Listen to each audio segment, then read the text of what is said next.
Welcome, everyone. Thank you so much for joining us, and welcome back to the Creative West Capacity Building webinar series. My name is Josh Ellis, and I'm a Grants, Awards, and Programs Manager here at Creative West. And today's webinar is focused on emergency preparedness. And before we get started, especially given today's topic, we also just want to hold in mind our colleagues and artists and communities across Guam and the Northern Mariana Islands who are continuing to recover from the super typhoon. And it's just an important reminder that conversations around emergency preparedness are not theoretical.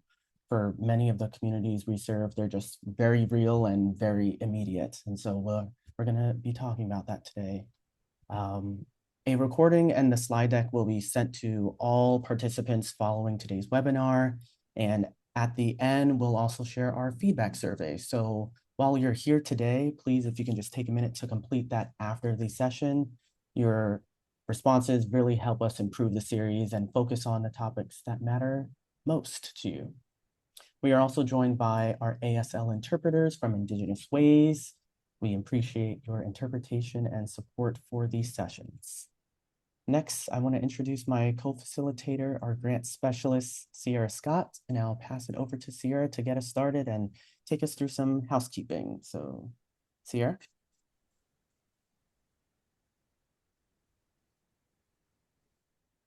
Hi, my name is Sierra Scott. I'm the grant specialist here at Creative West. Thank you all for being here today. We'll get started with going through, I believe our Zoom norms are first. Great. We're all very familiar with these, but just to run over them very quickly, please keep your microphone muted when not speaking. If you'd like to, please rename yourself to your first and last name and your state or jurisdiction acronym. To ask questions or make comments, please use the raise hand function or write your question in the chat for the Q&A at the end of our speaker's session. And live transcripts are turned on, and you can view or hide them, as well as change the size and other functions by using the up arrow on live transcript, which is either in the middle of your screen or behind the More button with 3 dots on the right side of your screen. We go over these at the start of all of our webinars, just to remind everyone of our values here at Creative West and our shared commitments. Creative West shares a fundamental and abiding commitment to equity, accessibility, inclusion, and belonging. We recognize and greatly appreciate the extraordinary contributions of our team and the impact we seek to have in our communities in the West and beyond. We understand that trust is built slowly with communities we wish to serve that have experienced generational betrayal and trauma. Our shared commitments provide a grounding for generating spaces of trust and safety within our team and in the communities we seek to serve through our work. We are dedicated to seeing those commitments reflected in our work over time consistently. And those shared commitments are: we value humility, learning from our mistakes and asking questions to gain deeper understanding. We feel empowered to hold one another accountable, establish boundaries, and ask each other for help. We lean into discomfort by facing challenges and conflict with openness and grace. We stay present by listening actively, being mindful of our body language, and participating to the fullest of our ability. We share from our own experience and grow as a team through the inclusion of every individual voice. And we prioritize accessibility and are mindful of our language and ensuring belonging for all. I'll hand it back to you, Josh.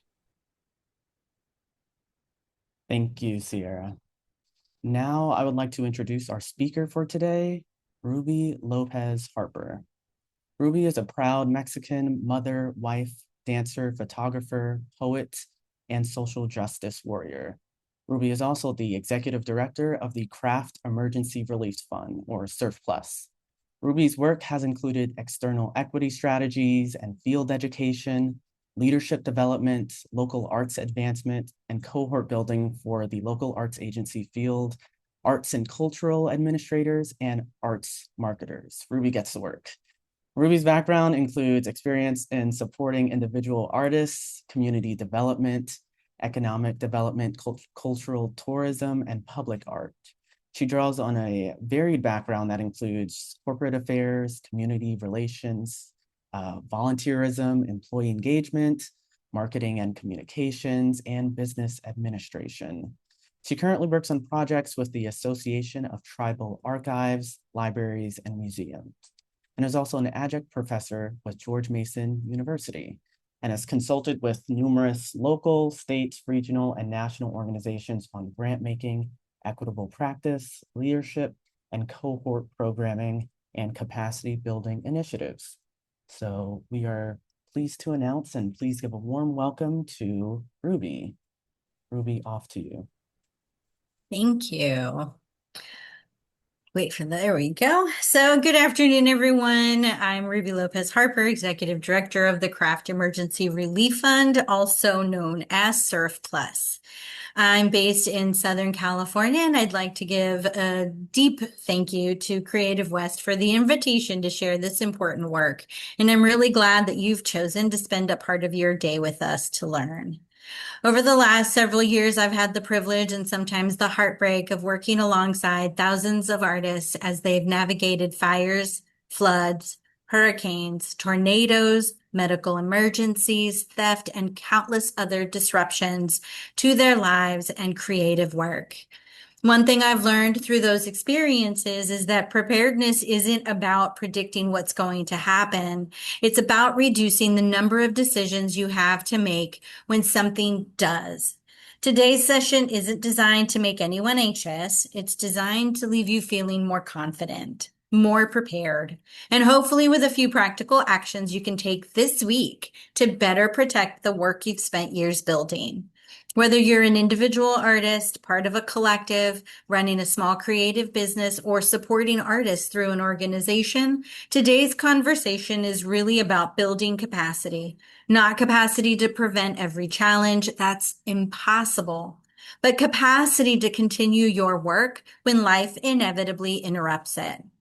Before joining the Craft Emergency Relief Fund, I spent much of my career helping communities, arts organizations, and artists prepare for emergencies and disasters. What's interesting is that the fundamentals are the same, whether you're protecting a museum, a nonprofit, or a single artist's workspace or studio. So I want to begin with a question. Next slide, please. I'm going to drop it in the chat for you. So I would love to hear from y'all before we dive into today's content. In the chat, I'd like you to answer one question. What is one thing in your creative practice you would be devastated to lose? Maybe it's your artwork. Maybe it's your tools, your studio, your computer, your client list, sketchbooks, or time. Or maybe it's something that isn't on this slide. But go ahead, put your answer in the chat.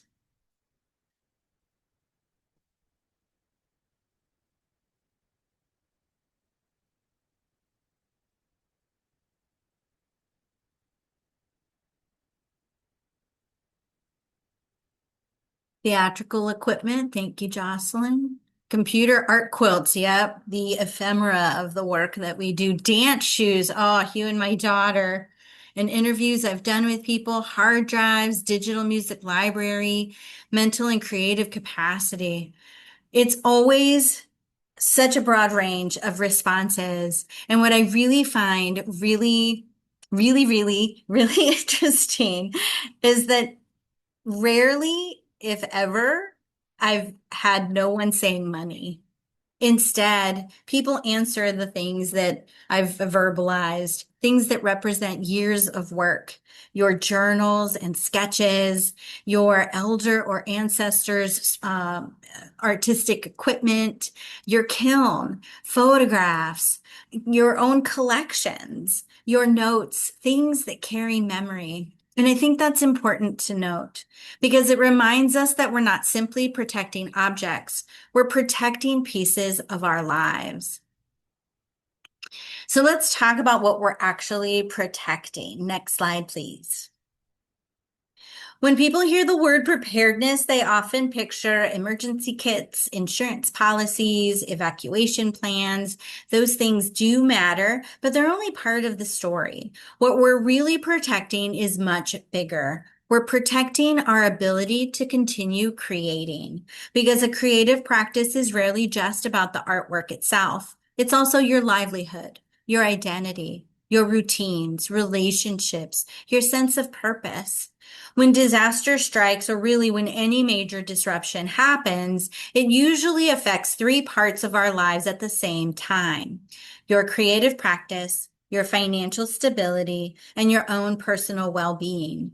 A flooded studio isn't just damaged equipment. It might also mean canceled commissions, lost income, stress, exhaustion, difficulty concentrating, or simply not feeling ready to make work again.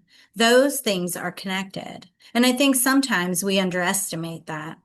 So what do we do? What do we actually mean when we say disaster? Next slide, please. When I ask people to think about disasters, they often picture climate-related happenings: hurricanes, wildfires, tornadoes, flooding, and those events absolutely happen.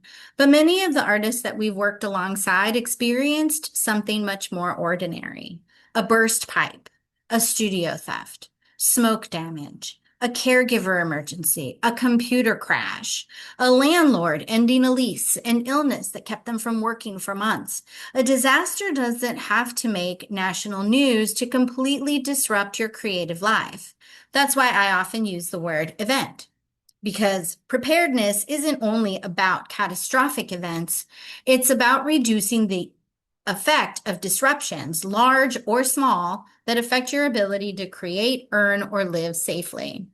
And once we start thinking about preparedness this way, it becomes much less overwhelming. It's simply another way of taking care of your practice.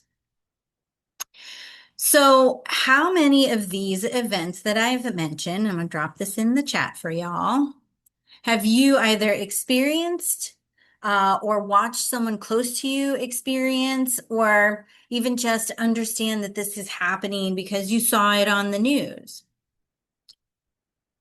And when these things happen, next slide, please.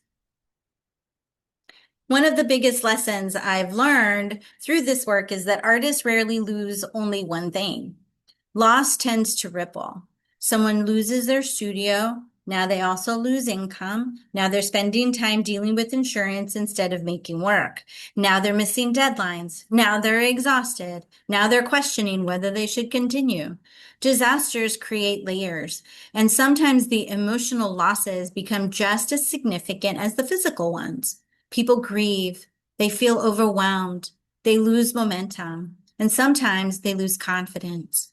I share this not to discourage anyone. I share it because I think it's important to recognize that these reactions are normal. Recovery isn't only about replacing tools or tangible items.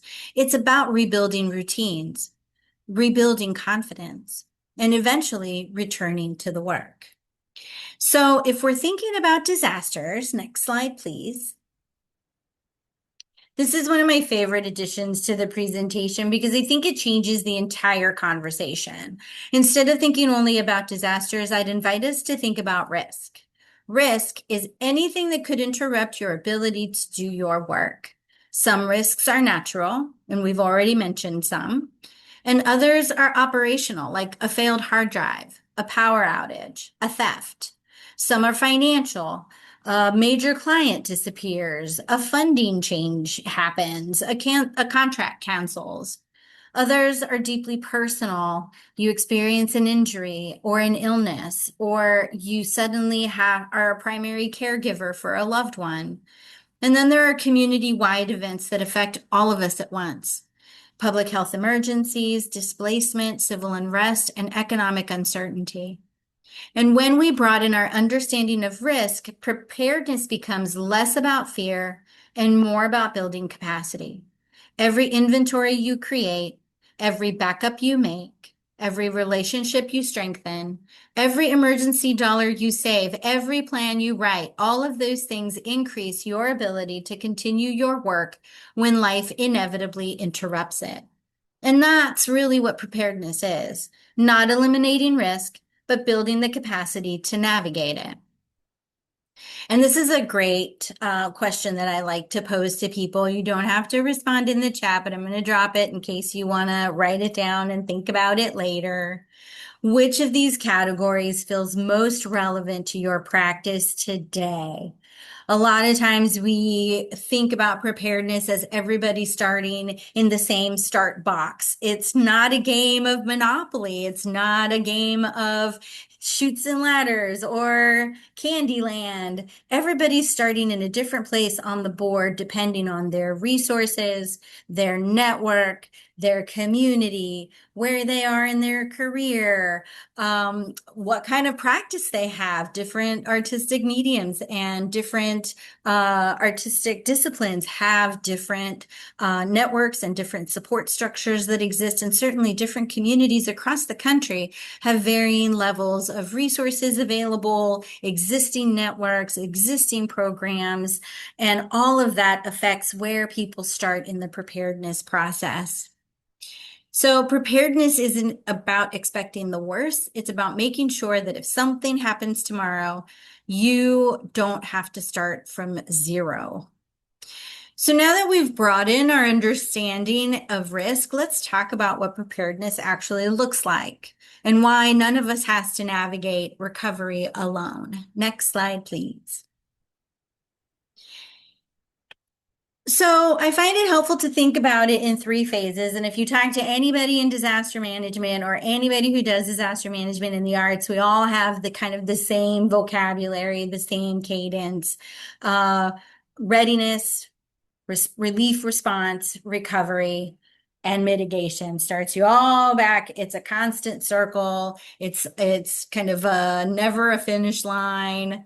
But what we'll talk about today is the readiness phase. Readiness is everything that we do before something happens. Things like backing up your files, photographing your artwork, reviewing your insurance policies, building relationships in your immediate neighborhood, your artistic community, your city, county, state, and your emergency response networks that already exist.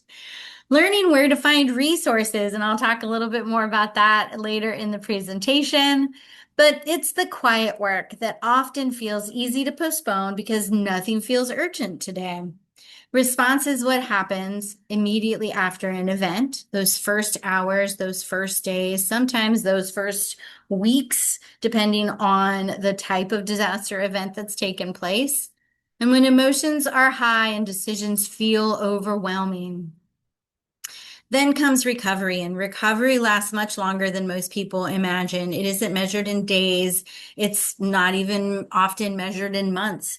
It's sometimes more realistically measured in years. And a recent example of that is when the Hurricane Katrina Rita celebrated its, oh my gosh, I think we're in a 20 year anniversary.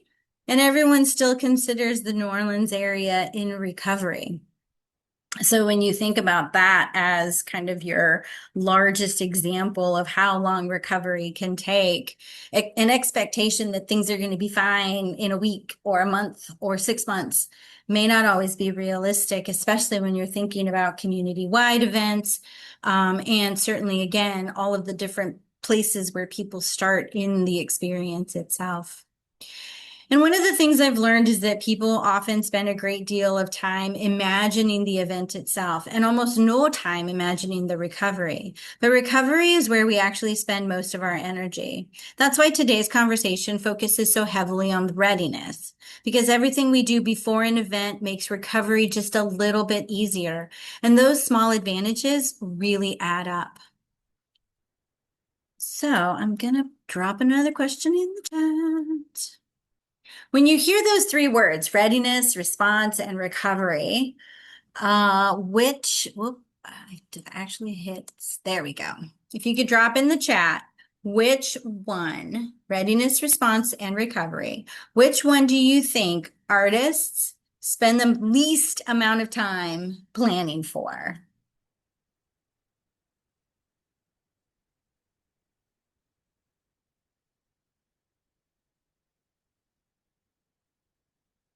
Recovery, recovery, recovery, readiness.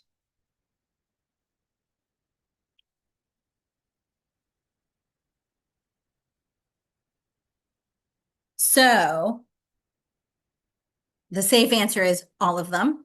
But readiness seems to be the one that people really don't think about. The recovery part, what am I going to do? This has happened. That sometimes is really top of mind, or, as part of the response, they're thinking about how they're going to, the long-term plan of things. But the readiness work is really where people spend the least amount of time. It's the most unglamorous part of any of this work. It's the hardest to get folks to activate around. And nobody wants to, nobody wakes up excited to take an inventory of their studio.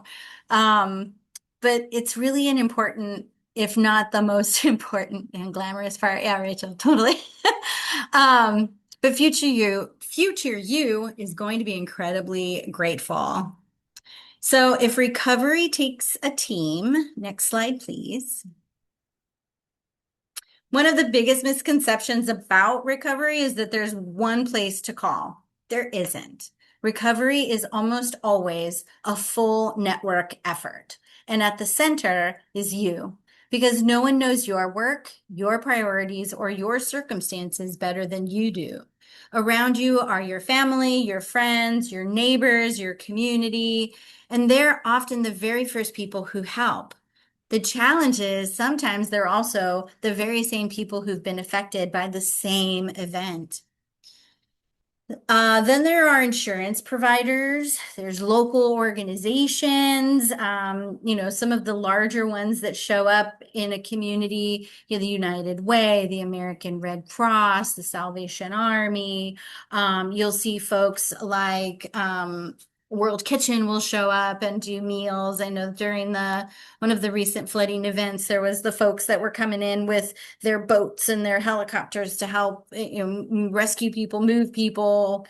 And then the emergency management, think FEMA,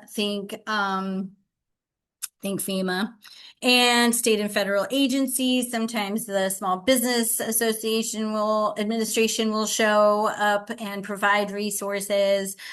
State, county, city often also have varying degrees of organized disaster management and response systems in place. Arts organizations are also in that mix. A lot of them offer connection or respite or distribution or information. And every single facet plays a different role. No single organization does everything. So in my opinion, I honestly think that that's a good thing, because recovery isn't one problem. It's dozens of different problems being solved by different people over time, simultaneously, concurrently, and all with varying layers of nuance and complication. And how well those networks are all connected also can drive how smooth the recovery process can be experienced by communities. So understanding that network before you need it makes navigating it much less intimidating. So I'd like for you to think for just a moment. You can jot it down for yourself. Take a note, maybe think on it later after the presentation, but who is already in your support network and where are there gaps? I often think about, we just moved back to Southern California, and so now I have to assess if something happens, who are my people here, and figure out how to rebuild a full network.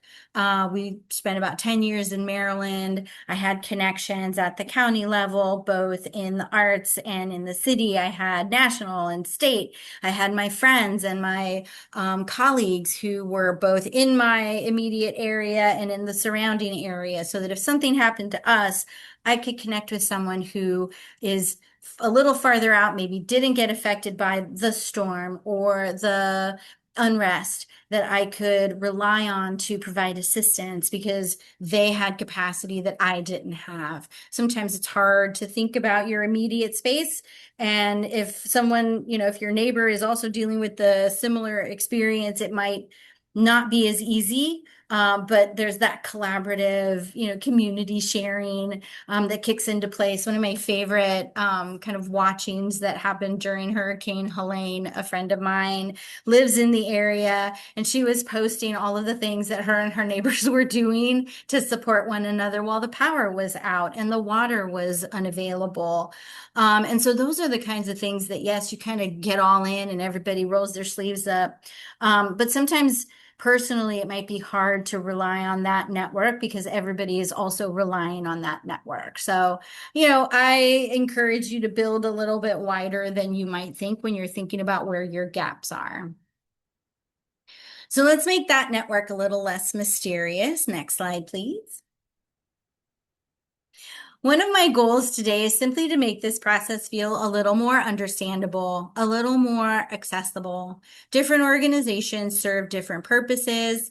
Think about family and friends are often able to provide immediate practical support.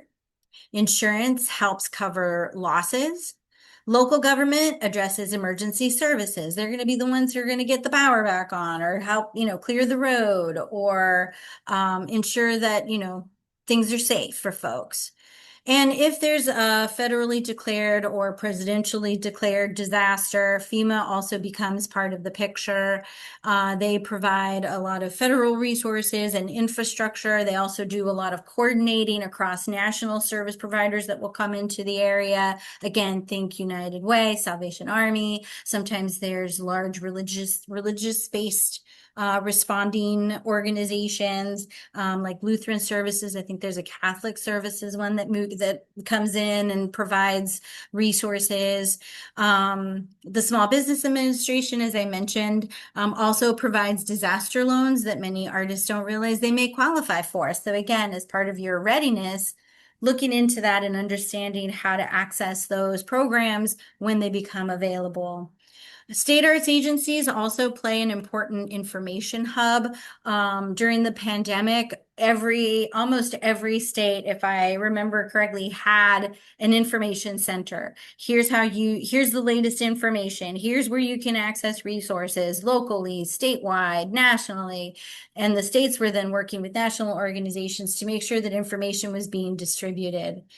And then organizations like Serve Plus help fill gaps for eligible independent artists. So we focus on craft artists. So when Hurricane Helene happened in Western North Carolina, it was one of the most densely populated by craft artists area that we are aware of. And so it ended up being a very deep response effort for us. And it's been a long-term recovery relationship as well. But we're not the only ones. There are other national organizations that focus on specific artistic disciplines or that focus on arts organization and discipline. So I'll mention it a little more later, but Performing Arts Readiness is a program available for performing arts organizations. You think Music Cares or a lot of the funders will also have relief programs that will pop up, and communities themselves will come together to fill funding gaps as well. But one thing I always tell people is this: don't wait until you're overwhelmed to start asking questions. If you don't know where to begin, start somewhere. One phone call or one email will usually lead to another. One conversation will open another door. Recovery is often about finding your way into the network. So why does this network even exist? Next slide, please. For many years, artists often found themselves in an uncomfortable place. Traditional disaster systems weren't really designed around the realities of creative work. An artist may have multiple income streams. An arts organization may not have a venue that's dedicated for them. Folks might be working from home. Folks might be renting studio or performance space. They may own specialized tools or instruments or equipment. They may sell work inconsistently throughout the year, or they may have a seasonal performance schedule. Those realities don't always fit neatly into traditional systems, and the art sector recognized that. So organizations began working together not to replace government systems, but to strengthen them, to help artists navigate them, to help arts organizations connect, to help infrastructure understand how to work together, to share information, to advocate, to identify gaps, and to build connections before disasters happen. One of my favorite things about working in this particular field is that collaboration isn't something that happens after disasters. It's something that we've been building for years. And the arts and culture communities in cities across the country benefit from those relationships. So one really great resource, if you leave today and you remember nothing, remember this: the National Coalition for Arts Preparedness and Emergency Response, also known as NCAPER, ncaper.org, ncaper.org. They have resources like guides and listings for steering committee members who are national organizations supporting arts and culture, organizations and artists, communities across the country, before, during, and after emergencies and disasters. If you haven't visited their website, if you don't know who I'm talking about, it is a great place to start. And I highly recommend looking into them. And it's a wonderful place to oh, the Craft Emergency Relief Fund. I'm going to email them and learn more because I'm a craft artist. So now let's shift from systems to something every single one of us can do. Next slide, please. And thank you, Josh, for putting the website in the chat. So if I could only give you one piece of preparedness advice today, it would be this: document everything. Not because paperwork is exciting, although I am a big fan of a well-organized filing cabinet, but because documentation reduces uncertainty. When something happens, you're already making dozens of decisions. The fewer things you have to remember from memory, the better. So take a moment, photograph your artwork, photograph your studio, photograph your workspace, photograph your tools, keep contracts in a central space, digitize them, save receipts, central space, digitize them, maintain inventories. It's a bother, but it's helpful. Back up those important records. Think of documentation as a gift that you're giving your future self. One of my favorite ways to think about preparedness is this: preparedness isn't about predicting what will happen. It's about reducing the number of decisions that you have to make when something does. And documentation is one of the easiest ways to do that. So I'm curious, how many of you have ever said, I know I have a picture of that somewhere? Me too. And the good news is you don't have to spend an entire weekend doing this documentation. Next slide. So here's your challenge. Not for someday, not next month, for this week, between now and next Monday. Set a timer for 15 minutes and then walk through your workspace. Open the cabinets, open the drawers, photograph the shelves, photograph work in progress, photograph finished work, photograph tools. Don't organize first. Don't clean first. Don't wait until everything looks perfect. This is not Instagram. Just document what exists today. One of the biggest barriers to preparedness is perfectionism. People think, I'll inventory everything once my studio is organized, or I'll take a picture after I finish this collection. But preparedness doesn't require perfection. It requires progress. And 15 minutes of progress today is infinitely more valuable than the perfect inventory that never happens. This is one of those moments where perfectionism is officially not invited to the cookout. 15 imperfect minutes today is more useful, again, than the perfect inventory you keep meaning to make. So we've talked about documenting what we have. Next, let's talk about protecting it and protecting ourselves financially and practically when something unexpected happens. Next slide, please. So I'd like to shift our attention for something, I'd like to shift our attention for a moment to something that doesn't exist in the same way that didn't exist in the same way 20 years ago. For many artists, our studios and workspaces today now exist in two places. There's a physical studio and there's a digital one. Sometimes your digital studio or workspace contains just as much value as the physical space. So think about everything you would lose if your computer stopped working today. Your photographs, your artwork files, your client contacts, your grant applications, invoices, website, mailing lists, financial records, years of documentation that you've been doing. For some organizations and artists, losing a laptop or a computer is actually more disruptive than losing a piece of equipment. The good news is that protecting those things is often relatively simple. Cloud storage, external hard drives, automatic backups, password managers. And none of these things are particularly exciting. None of these things are new items of information or technology, but they quietly protect years of your work. And again, this is about caring for your future self. So a few minutes spent today setting up a backup is going to save you weeks or months of having to rebuild later.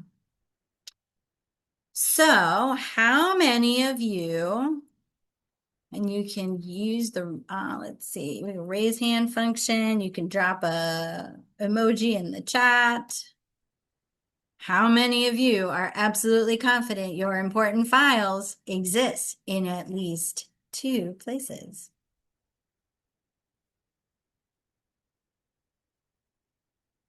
Some, very good.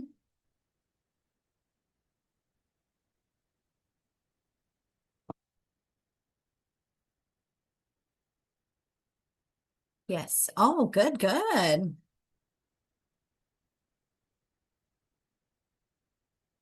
I think so, but now you got to double check your backup system. I think it's in the cloud, but I'm not 100% sure. For those of you not sure, now's a great time to check.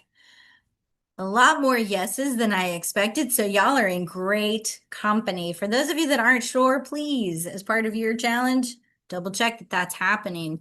Sometimes you set it up and you forget about it. You should always double check to make sure that your settings are consistent with the files that you've been creating over the last year. Sometimes you do have to pre-select folders that auto backup. I know in my Google Workspace, I don't back up everything all the time. I only back up certain things. And if I don't click the things, anything I've built outside of those things don't get backed up.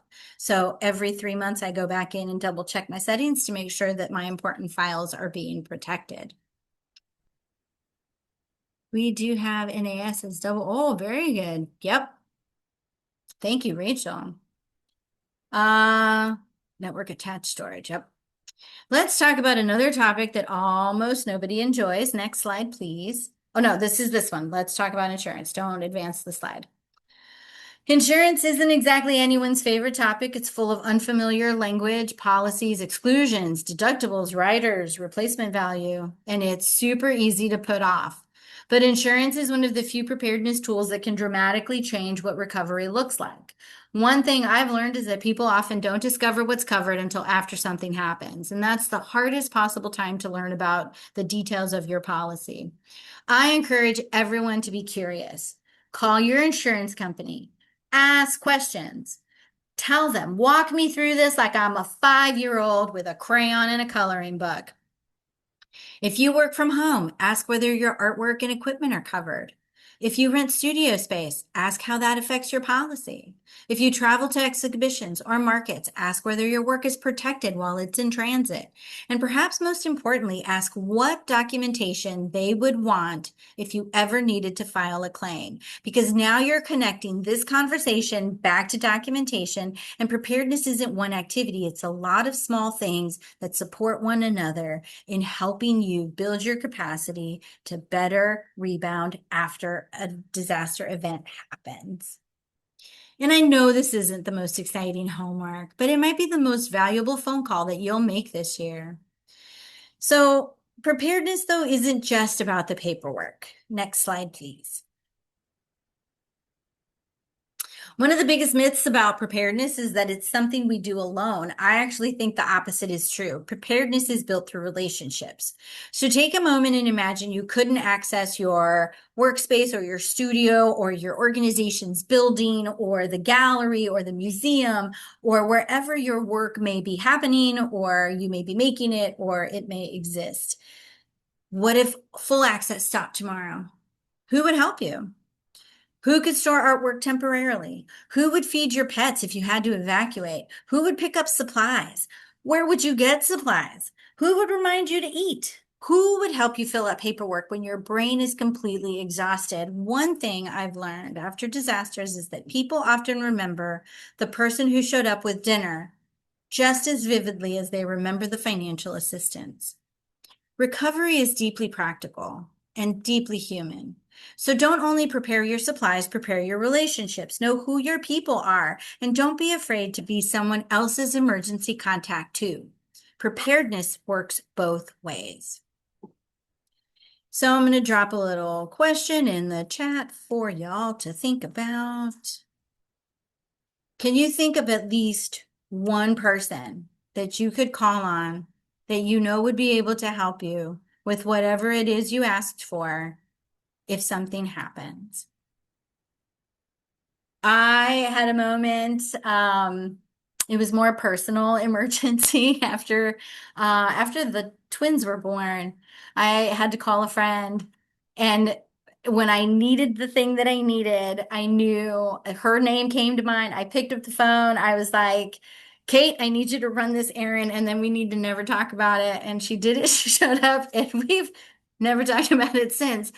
But those are the kind of folks that you need in your circle that you know they will drop whatever they're doing. And again, think about that circle, not just your immediate kind of proximity, but who can you call? Oh my gosh, I'm going to call you. Can you please, use the internet that you've got? Or can you call this phone number? I've got spotty this. Can you access that for me? Because they're outside of the event kind of zone. So think about all of those facets when you're thinking about gaps and things.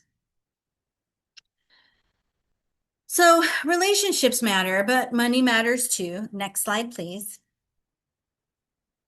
So let's talk about something that can feel super uncomfortable and always unattainable, the emergency savings. I know for many organizations and artists, this can feel so, everyday people, this can feel so unrealistic. If you're living project to project, if you're paycheck to paycheck, or you're season to season, the idea of building an emergency fund can feel so overwhelming. So I'd like to remove some of that pressure. This isn't about having 6 months of savings tomorrow. It's about creating options. Start where you are. Maybe that's $50. Maybe it's $100. Maybe it's setting aside a small percentage of every show this season, or, the unexpected performances that you can sell tickets for, or maybe it's a percentage of a commission that you received. These small amounts matter because emergency savings don't just provide money, they provide breathing room, they provide cushion, they buy you time, they give you choices, it reduces stress. Think of them as another preparedness tool and not a measure of financial success.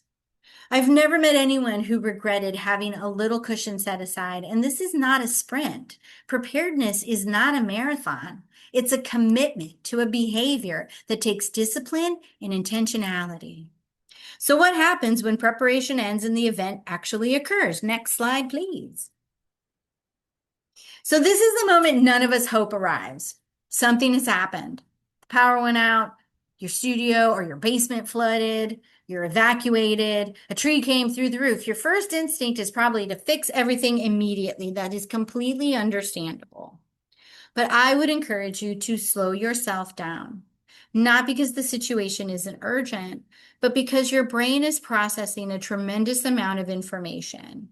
And that's why I really gravitate to this framework. Safety first, protect people before your property. Take photographs before you move things, before you clean. Organize your records. Creating one folder doesn't have to be one or the other. You could do digital, paper, it could be organized in a folder on your phone. It just has to be some type of organizing and getting your documentation started. And put everything in one place, your receipts, your emails, your claim numbers, your photographs, and then begin reaching out for resources. One step at a time, one day at a time, because preparedness, again, is not about eliminating stress. It's about giving yourself a place to begin when everything feels overwhelming. So the disaster already happened. You don't have to create a second emergency by rushing. And before you pick up a broom, next slide, please. This might be the hardest advice in the entire presentation because every instinct tells us to clean, to fix, to organize, make things look better. Resist that instinct at least for a little while. It is really important to photograph everything, take video if you can, write down what you're seeing, save the receipts for everything from the very beginning. Keep a simple notebook of conversations, or again, jot it down in a note app on your phone. Document who you talked to, when you talked to them, what they said. Small details become incredibly valuable later, not because someone expects perfection, but because memory changes. Stress affects recall, and documentation allows you to rely on facts instead of memory. And once you've documented everything, you reasonably can then begin the cleaning. And I promise you'll never hear an insurance adjuster say, "I wish you had taken fewer photographs."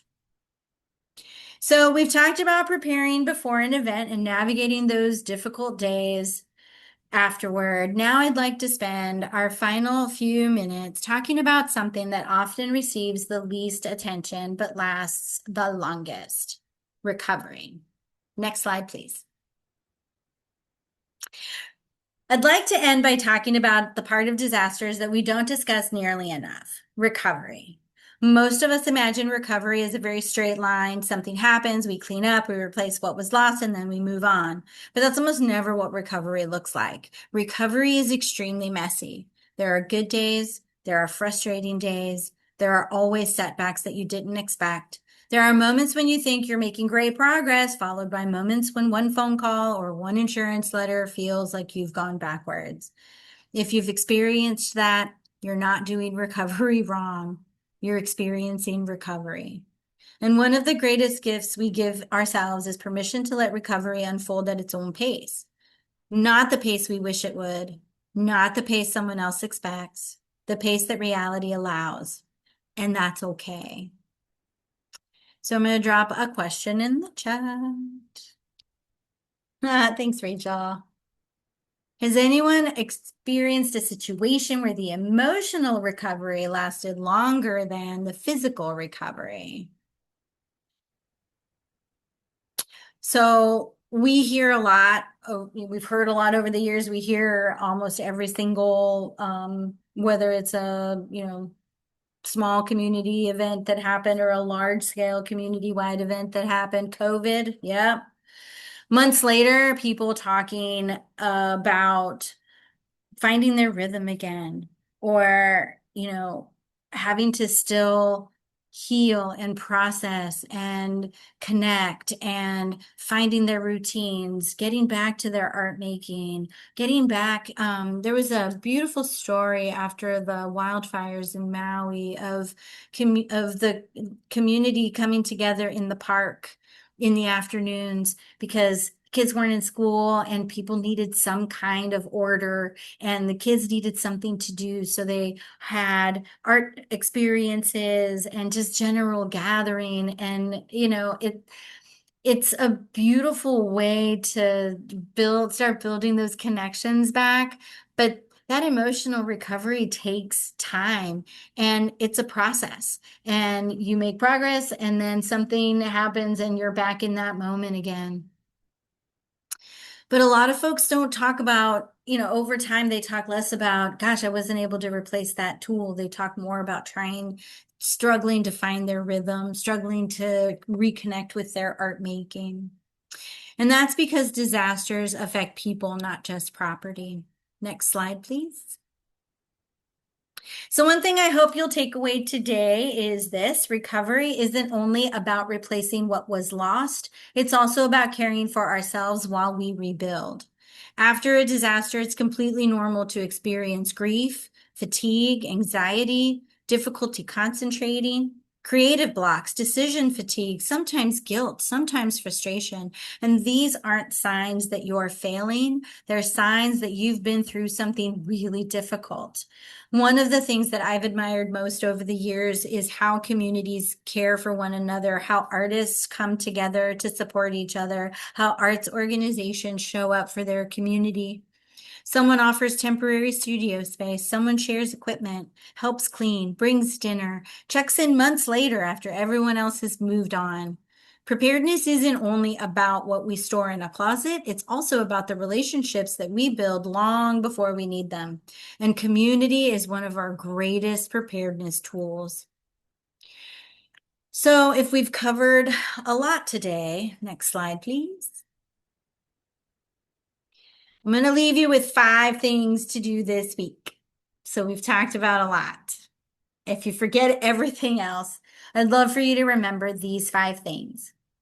Photograph your work, back up your files, review your insurance, create an emergency contact list, and if it's possible, start or add to, those of you that already were working on it, some kind of rainy day fund.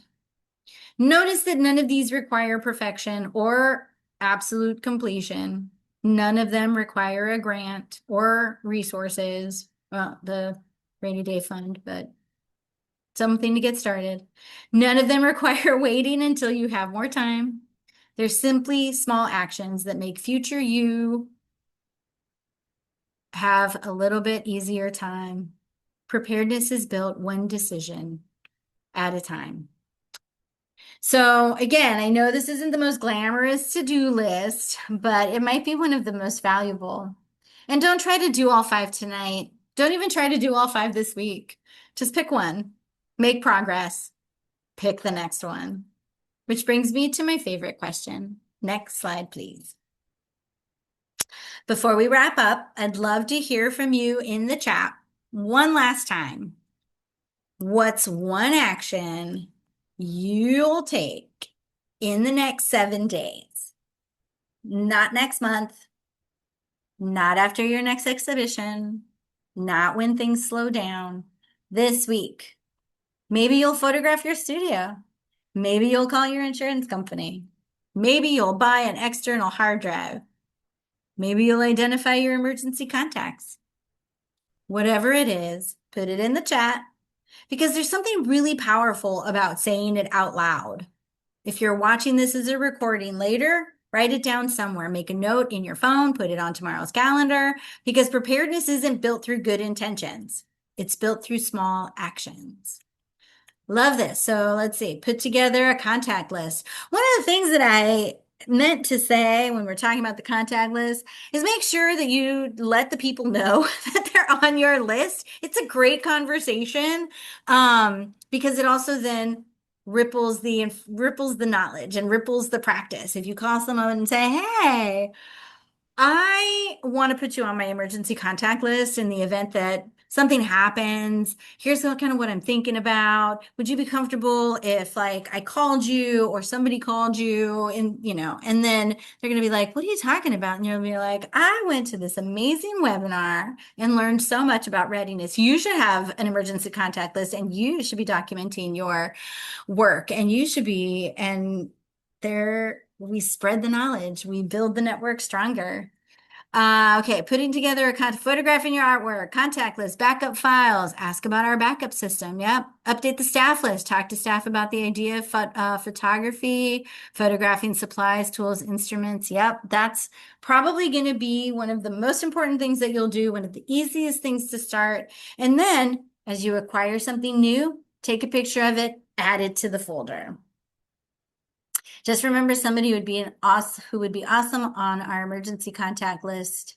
Some names are quick, yet there are more people than I originally thought. Yeah, that's the other thing too. I find it's really not fulfilling, but I just get such a happy feeling when I start thinking about all the folks that I feel like I could call and they would help. And people that I would offer to be like, and if you need, you can put me on your list. And here are the things that I can do if something happens and you have to be, you need to find support. So as we close, next slide, please. I'd like to leave you with one final thought. Preparedness isn't about expecting disaster. It's not about assuming something bad is going to happen. It's about recognizing that your work matters. Your creative practice matters. The people who depend on you matter. And those things are worth protecting. I often think about preparedness as an act of care. It's care for your future self. It's care for your family and loved ones. It's care for your collaborators and your community. And when we prepare, we're not preparing because we expect everything to go wrong. We're preparing because we hope to continue doing the work we love, even when life becomes complicated. And I think that's a much more hopeful way to think about preparedness. So let's let that sit for just a moment. We protect the things that we care about.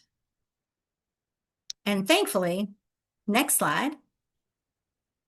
One final reminder, you don't have to figure this out alone. Again, there are organizations, agencies, neighbors, colleagues, and communities who are ready to help. Some provide funding, information, technical assistance, encouragement.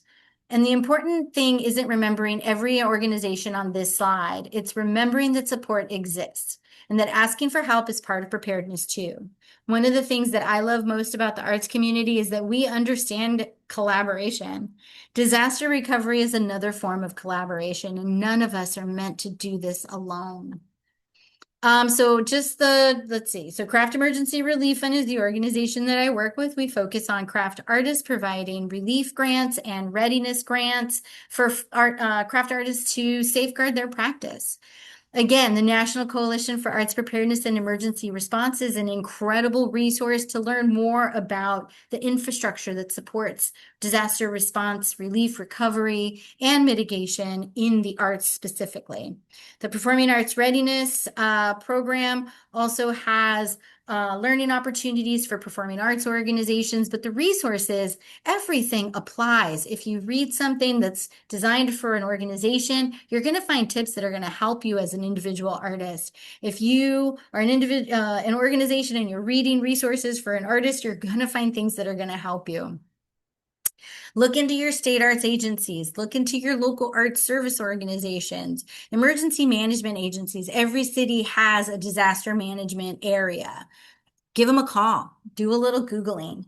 The other thing too is that if you can't find what you're looking for, folks like NCAPER, folks like Surf Plus are here to be able to help you navigate that. And then again, make sure that you're getting in touch with your insurance providers and connecting with your community, family, and friends near and far. And with that, next slide, please. Thank you for spending this time with me today. I hope you leave with a few practical ideas, a little more confidence, and perhaps a different way of thinking about preparedness, not as one more thing on your to-do list, but as another way of caring for your creative practice. So I think we have time for Q&A. We sure do. Yeah. Marvelous. Yeah. So, and before we get started, thank you so much, Ruby, for just such a rich conversation and providing those practical tools too. And you had me thinking back here like, oh, okay, I haven't even taken pictures of my instruments before. I bought some new instruments recently, so I need to make a note of those. So I was Josh, you taking got my work own to do. notes. Yes, exactly. So yeah, as Ruby said, we have time for some questions. So please use the raise hand function, or you can drop your question in the chat and we can read off of those. And there are no silly questions. If something None. feels unclear to you, it's likely unclear to someone else as well. So feel free to ask away, and we'll give a couple moments for that.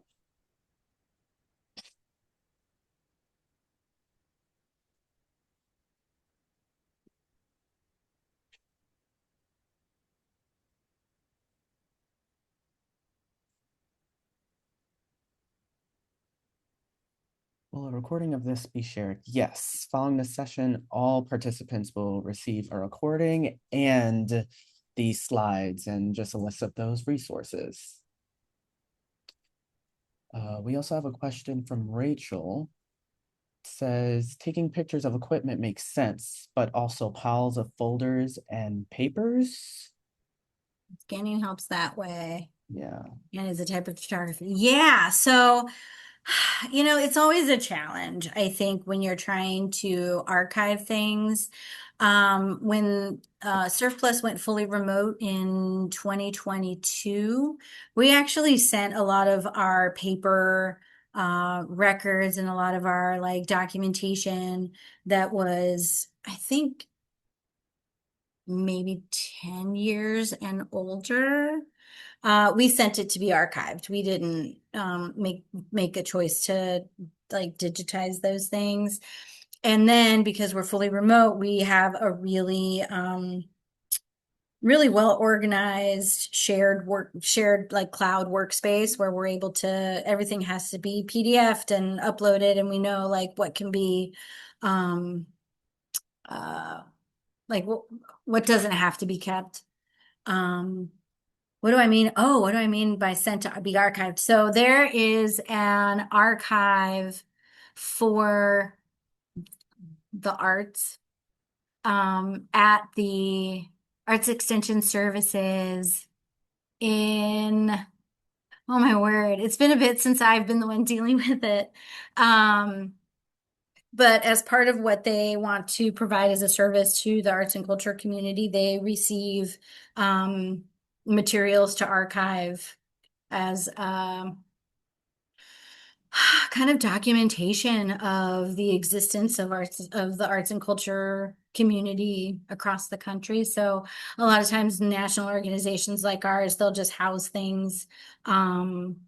So I think there's a lot of places like that where, if you have a college or a university, oftentimes they have like an archiving service or an archiving program that they want to be able to archive what's happening in the community, and they'll receive those records for you so that you don't have to digitize them, but then they're kept safe. So Arts Extension Services takes our boxes. They go through and they actually document all the materials that we sent. So they have some parameters. But I think that's also helpful for us to be like, we don't have to save every single thing. You monitor your financial record requirements, how many years of records, and then you have to be diligent about kind of offloading the things that you don't have to keep. And I think that keeps down on the paper documentation. Receipts, a lot of times you can just like snap a picture. Something that was super brilliant that I saw the other day, I'm actually going to do it because we just moved into my childhood home, is to set up an email for your house. And then you use that email for documentation. So if you get a warranty, or if you have an estimate or a proposal, or you pay something, or you use that email to track it, to like house everything, so that if you ever have to access it, it's all in one place. If you sell the home, you can pass that email to the next owner and they have a documentation of, what's happened with the property. So I was like, oh my gosh, like you could do that with your art, your arts organization, if you're small, or your, arts practice. You could send yourself your press releases. You could send yourself a receipt of a thing that you bought that you needed. You send yourself pictures. You can organize inside that email inbox as well. I mean, so it's kind of lo-fi digital, but I think that's,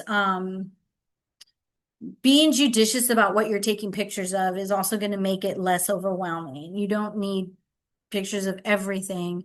It's, what does the insurance company need for you to file a claim to replace that thing? So I think that's where those conversations also become really important, and asking those questions. What are examples of the types of things you offloaded? Oh my word. Board packets.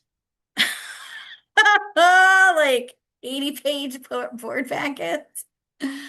Um, all of our marketing material, like any collateral, like the, design assets, collateral, contracts. Oh my word. I think we sent publications, all of like the old news clippings. Um, I want to say we sent some financial documentation, all of the annual reports that were hard copies at the time. It's been a bit, so I'm a little fuzzy on what all went. And I didn't physically do it. The physical materials were in Vermont where we were based. So the team that was based there at the time took care of moving a lot of it, but they'll take whatever they took whatever we sent them. So we sent them everything we had.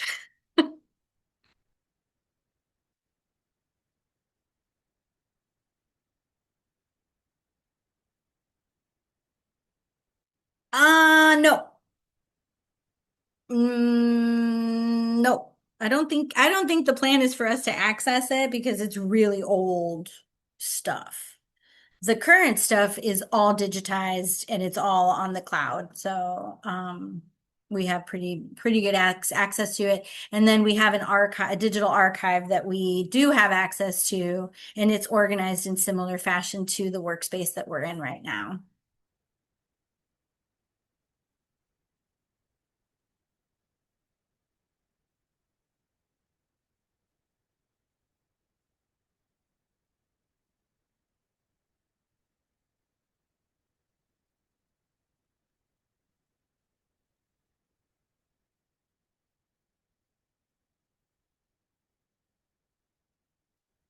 Who benefits from it at the archive places? Yeah, so I think it's just the documentation, right? Like somebody's holding the library that an organization existed that for me, I think it really became a kind of prominent piece of consideration during the pandemic when, and actually even before that, there were conversations as the pandemic started to really pick up the closures and organizations were really struggling and the time extended itself.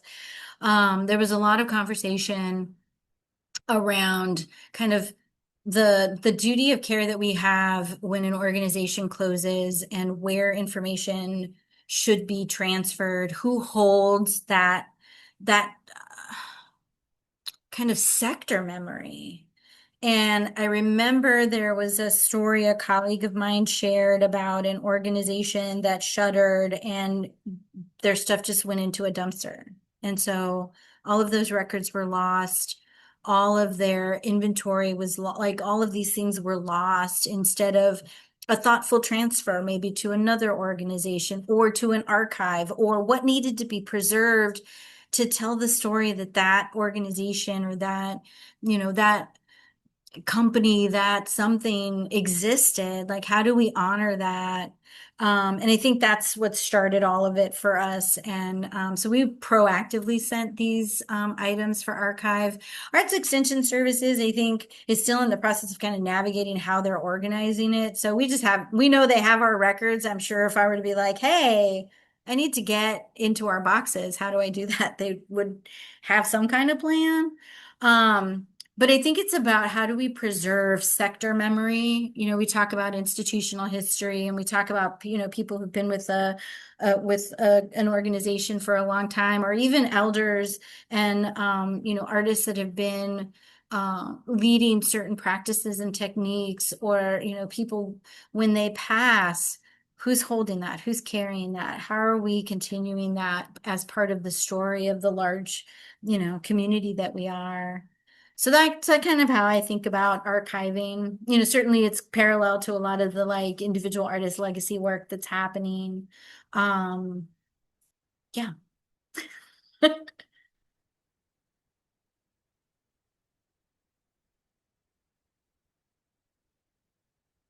Oh, that's really interesting, Rachel. Thank you for sharing that resource.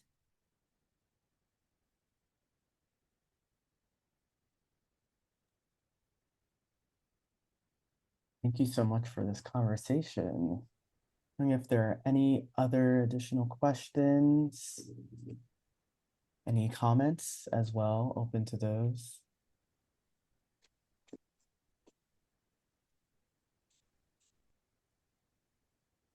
I think you just did a wonderful job explaining Ruby. Because I'm trying to think of questions here, and I'm like, she covered that. Nope, that's in the slides. I Yeah, think that yeah. made sense. So, Well, and I did put my email in the chat because some of this is a lot of information.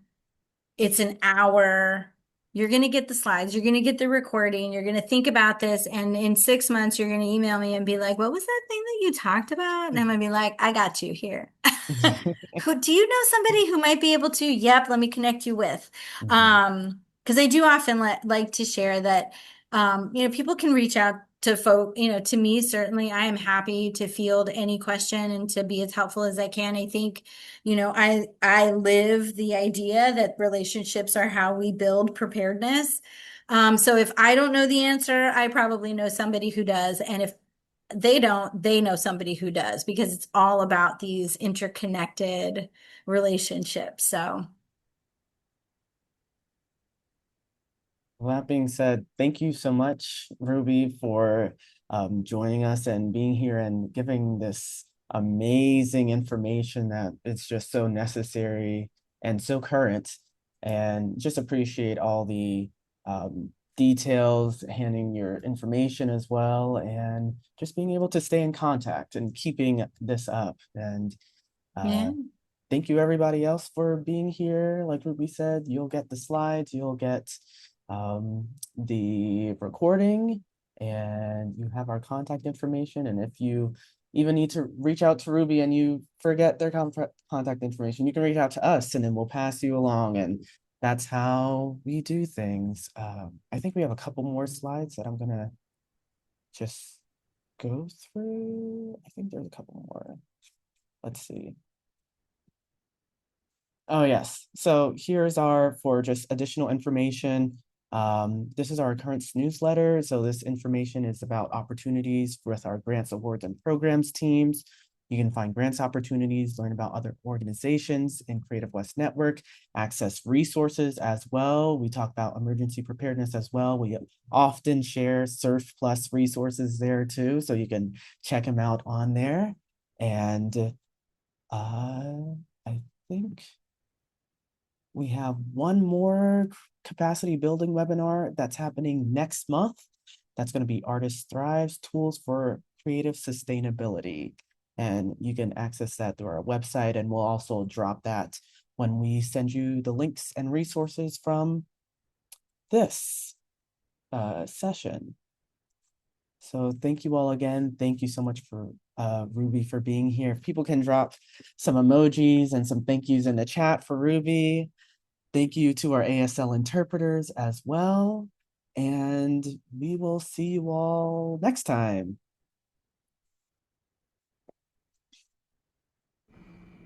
Take Thank care, you everyone. all for your work. This is the interpreter's voice. Have a beautiful day. Take care. Thank you, Tosh. Thanks. Take care, everyone. Set that 15-minute timer.